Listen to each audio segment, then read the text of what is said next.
It's lunchtime, and I hope you're hungry. Because we got one dirty, Jeesley big shit sandwich on the menu here for lunch today.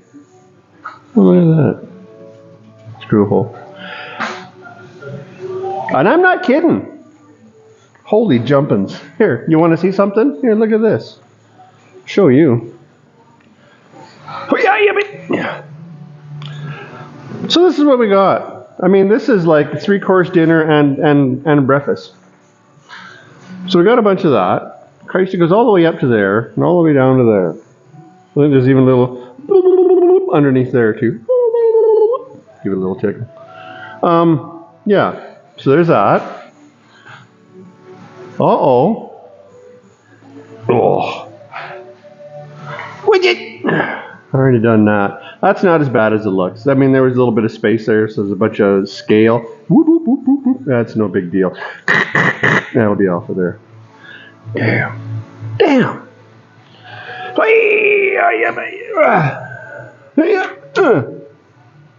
Oh, you dirty bastard. Look at all that. What's that? This stuff. It's hard stuff, too. I don't know what it is. Bathtub. Cock. Oh, son of a bitch. What do you... Oh. Ooh, look at that guy. That's pretty nice, eh? Whoop-dee-doo. So, I mean, there it is. That's what we're having for lunch here. It's like sardines. You probably like sardines, though, don't you? Yeah. So, I've already given this a little bit of thought. So the first thing I'm fitting to do here is I'm going to cut this piece out. Well, I'll probably stay below that. This isn't... Oh, yeah, it is. I thought that was some shit on there. It's not. Yeah, it's some shit on there. Some rusty shit on there. But anyways, I'm going to try to save this. So I'm going to have to work around that. So anyways, I'm going to cut that out first. Just cut it right out of there. And then that'll allow me some room to work in this area. Because that area... Yeah. That's all this is here. So once I got a big Jeesley hole there... well, this is going to be a pain in the ass. It's kind of funny that that's pretty solid still. Whatever. I have a piece for this. Where is it? Where are you? Try one of these hunk of shit. So here's the old dealio. If it wasn't for all these lines in there, I mean, what is that, for drainage? If it wasn't for that, I'd just make a piece, but there's a lot going on there. Sorry. So, yeah, we'll be trimming that down, staying, fairly small. And then that'll do that. It'll fix this corner down in here, too. It'll go down into there. But I'm thinking once I cut that out, get that out of the way, I'm thinking it'll make it easier to watch out, stuff this in there, give it a good stuffing in there. Because it's kind of got to pass through to the outside here. But yeah, we still got, this is a pain right up to Barnaby Rush here, but anyways, that's what I'm fitting to do. A couple of bolts will have to come out, et cetera, some cutting, some strutting. This old piece, I already know that it's going to wind up getting cut out of there in a couple of pieces. And the new piece, well, we'll just see how the new piece slides in there. I'm sure it's going to be a gas. Let me ask you something quick here for the, 3 or 4 people that comment and respond to this kind of stuff. So when I'm doing videos here, this will just be quick. I cut a whole lot of shit out. When I'm doing something, it'll be hours. And I try to keep my videos fairly short, 10, 15 minutes. The reason I ask this is myself, I see that a lot of people, and I'm just guessing this because they want to try to make more money off it. There's a lot of people out there, the stuff that I used to watch, a lot of them I don't watch anymore because, let me get to the point, goddammit. I like a video myself that's, 15, 20 minutes long, maybe a half an hour, maybe in that ballpark. Yeah, that's for me, I mean, that's about my attention level. Holy jumpins. But I mean, I see people out there, they're cutting videos out there that are 2 hours long, like it's a feature-length movie, for Christ's sakes. You know what I'm saying to you? So should I make them a little bit longer? Because I could. I mean, a lot of times I record 2 or 3 hours worth of footage and I edit and I chop everything down to 15 minutes. Should I make them a little bit longer? I don't know. What do you think? I mean, I don't know. One of the reasons that I ask is because when I go on the old YouTube thing and look at my analytics, it tells me that the majority of watching, like probably I think it says like 70, 75% of my views on my shit is on a mobile device. So I don't think that's a bus. I'm guessing it's a phone. So, I mean, do you want to watch an hour's worth of bullshit on your phone? Do you? I don't know. I don't know. Let me know. Should I make them a little longer? I could certainly make them a little bit longer.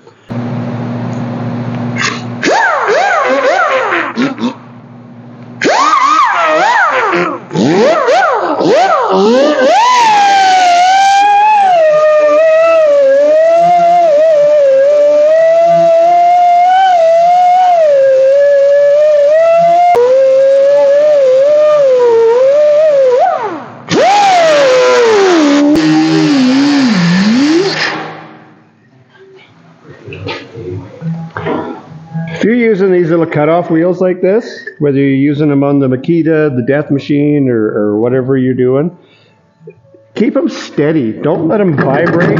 Don't let them bounce, because that's just going to cut that disc down to nothing. I mean, it'll wear them down. I mean, there's not much there. Like, you bounce it. It'll shave that thing down in a heartbeat. And they're not free. So just try to keep it. If it starts bouncing or something, just back off. And then get back in there again. You know what I'm saying? Can you see me?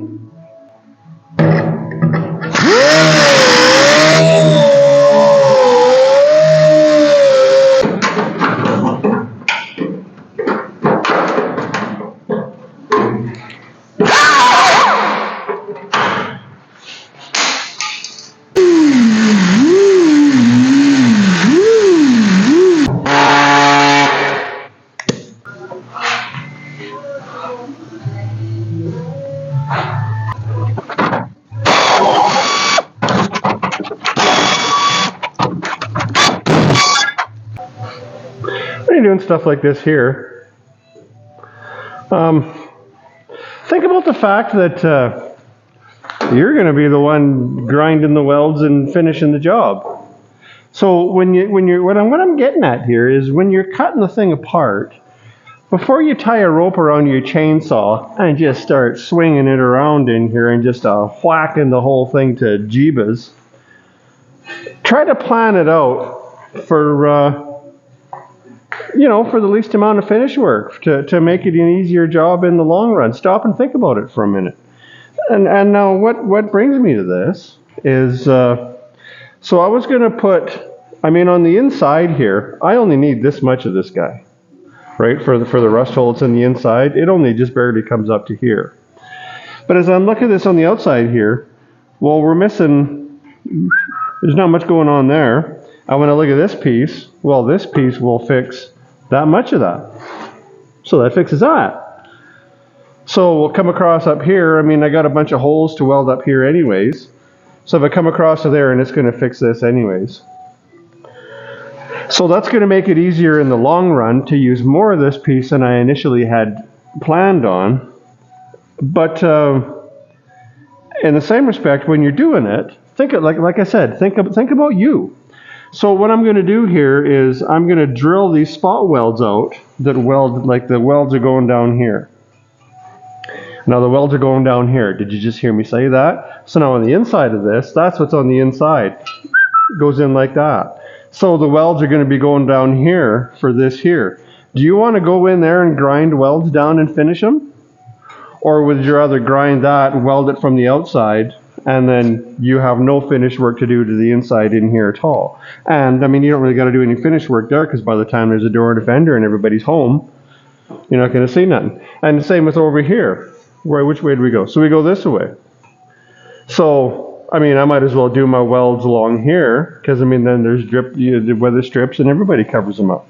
Then all I got to do is, and if I go right to the top of this piece, well, that's the end of the reveal.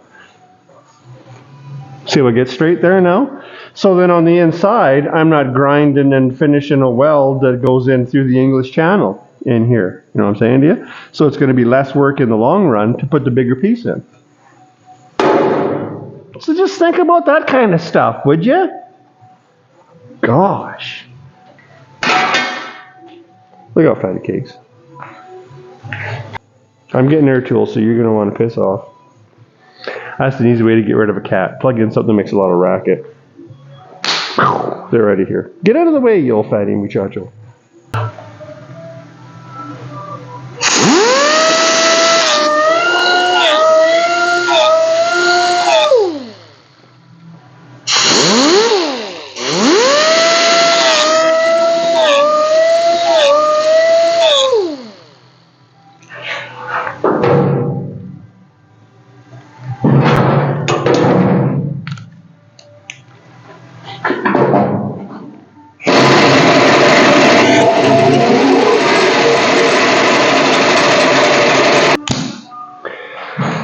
you ever want to put a quick sharpen on a drill bit, just have a look at your flat edge.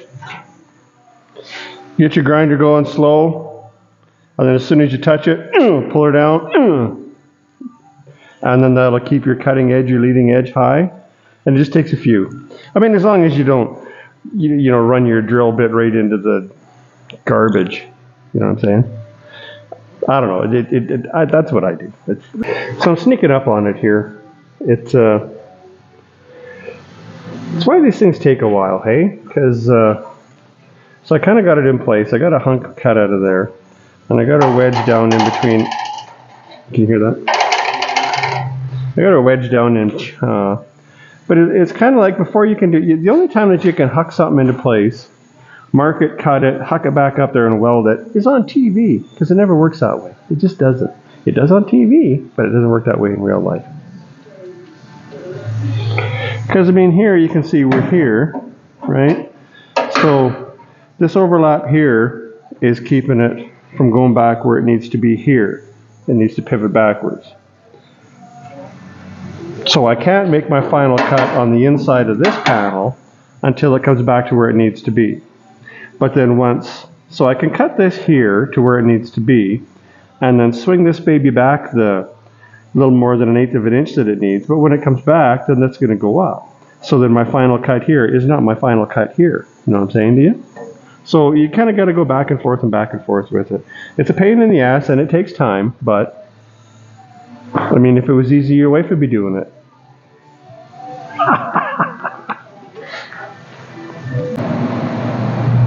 More Taiwanese shit.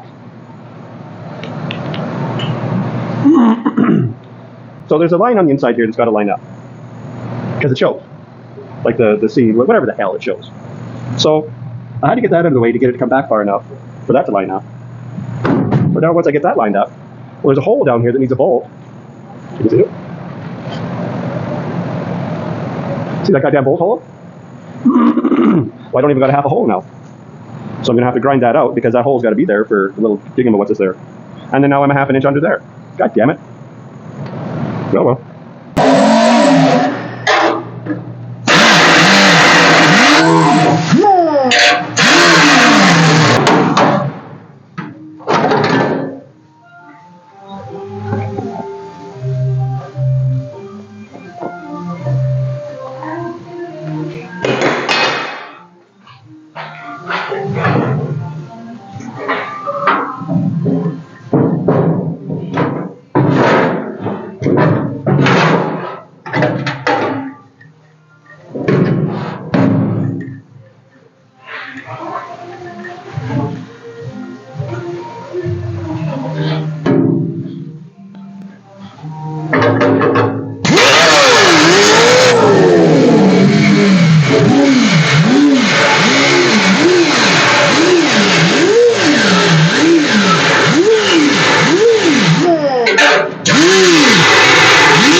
Check this shit out. Tell me this doesn't put a little bit of lead in your pencil.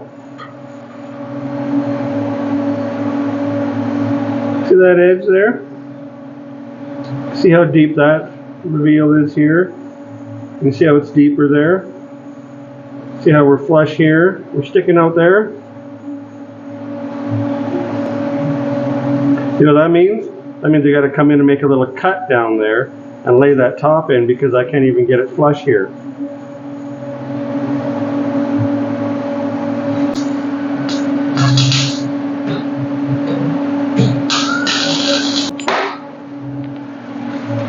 You know what kind of freaks a guy out wearing these glasses? When you wear these glasses, coupled with a welding helmet, gives everything a real fishbowl effect. That really screws with your head when you're welding.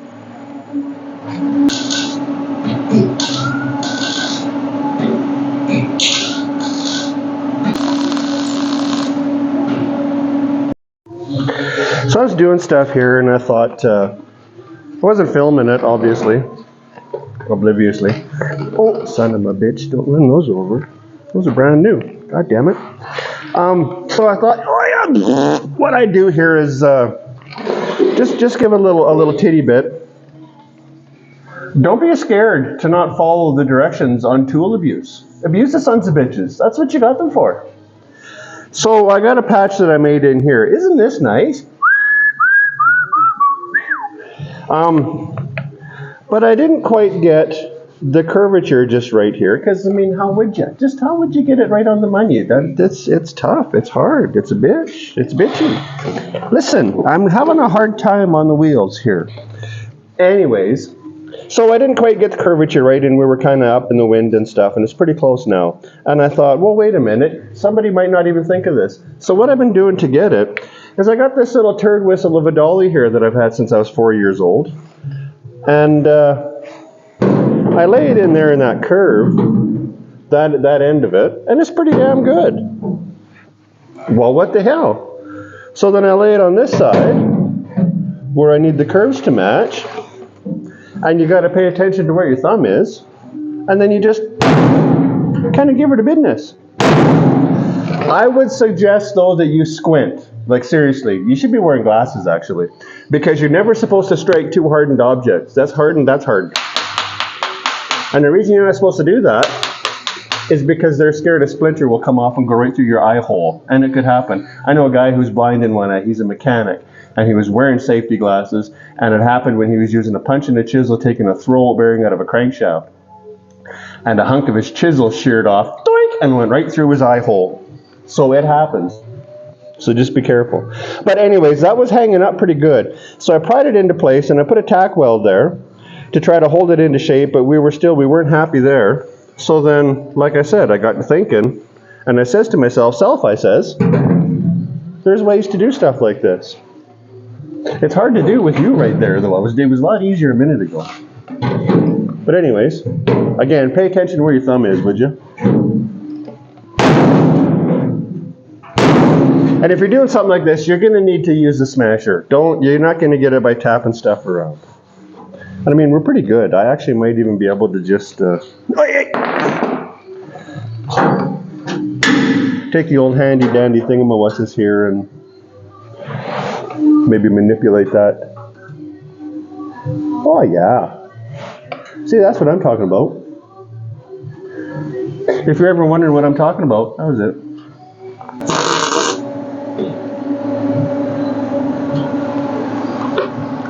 The wide gap ensures you're going to get penetration, though.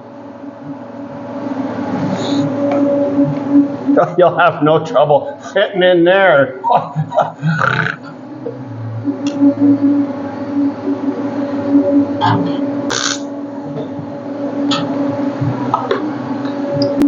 Come here, you big son of a bitch.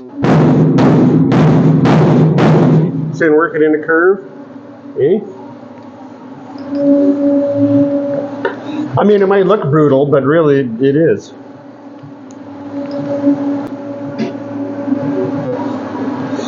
And a lot of times too, if you got a gap, you got to weld up. If you got to weld up a gap like this, put a snot of weld on one side. Put another snot of weld on the other side. If it's a good sized gap, let those two snots cool. Let the boogers turn black again from red, and then join the boogers. You know, does that make sense to you? You know what I'm saying?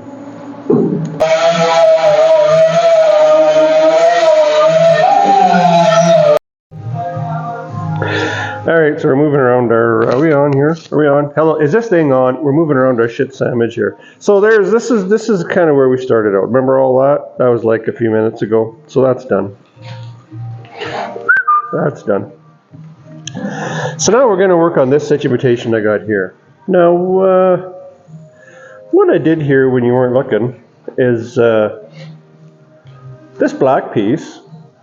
That is a hunk of, I bought lower door skins for this thing that I cut up to patch the corners of the doors, because that was cheaper and simpler and saved quite a bit of time versus me making the panels. Now, what I like about using this is a piece that's already been paid for this truck. So I'm using another hunk of it. That's like a center section of it.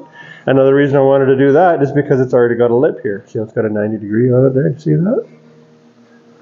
Now, got to make a curve there. Like I said before, I don't got all the fancy shits and gizmos and tools and witchamaboppers to do stuff. So what I done is took a little cutoff wheel, zing, zing, zing, zing, zing, made some cuts in there, grabbed that piece. Oh, I couldn't, I almost fell down there showing it. There's my knee. I just fell down again. Give it a business over my knee and put a curve in it.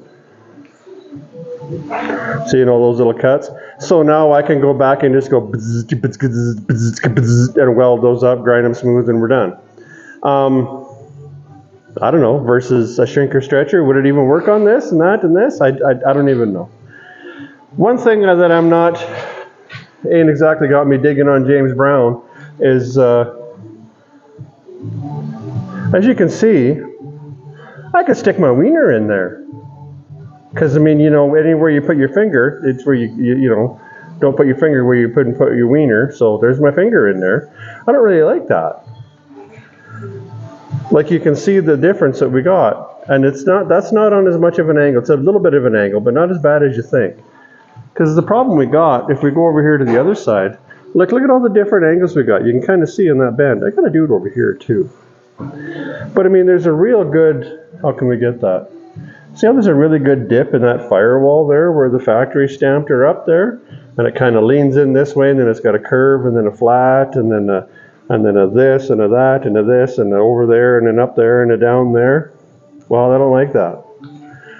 So I'm not exactly sure what's going to happen here. I might wind up making, I don't know, a relief cut somewhere in that. Give it a smash into shape. And because realistically, on this truck, those two holes are for the little tower that's at the top of the inner fender. Woo, see my hand here? It's the inner fender. See that?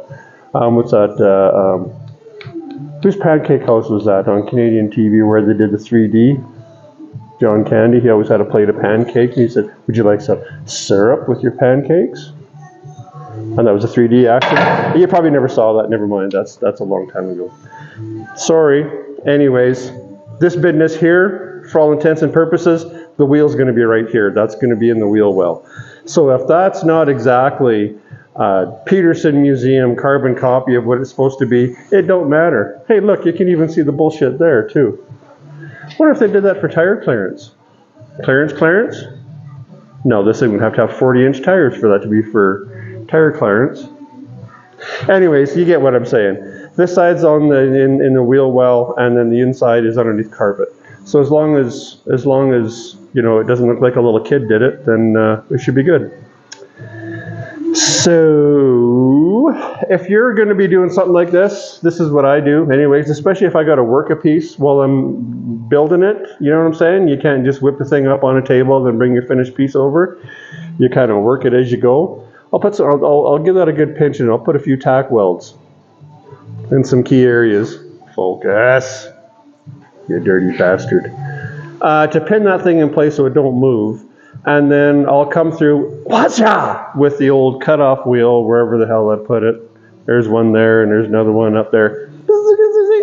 I'll make some cuts, and then I'll shape it back and forth, and then tack weld where the cuts are, and then make some final cuts, and then we'll weld her all in. Does that make any sense to you?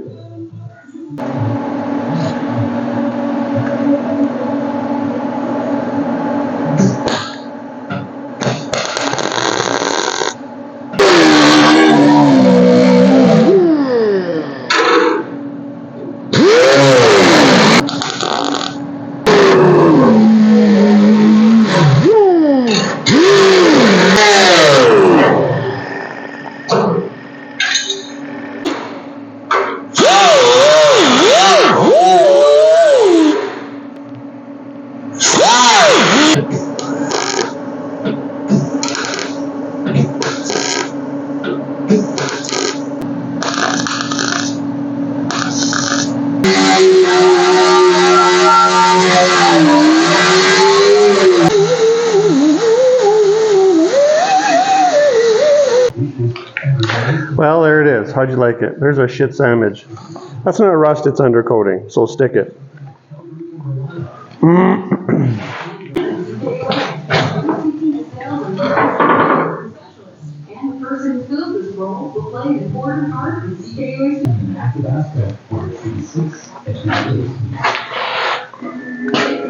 So the next time somebody complains, "It's making me cost so much to get my car painted," for me, tell them to stick it.